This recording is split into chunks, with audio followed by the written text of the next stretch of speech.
My name's Rebecca and I'm the Street Pride Coordinator for Fenland District Council.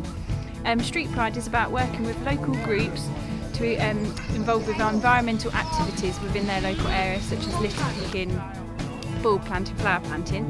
About 20 plus people in different positions around the site, helping to clear pathways, reinforce the walkways in the park to make it safer for people to come across. It's a nice sunny day, very pleasant way to spend a couple of hours on a Saturday morning.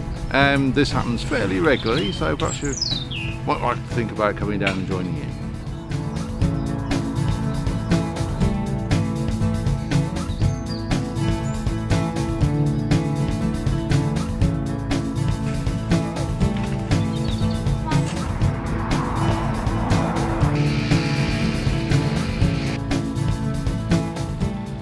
I must go back to work now. Okay. Cut! Well done.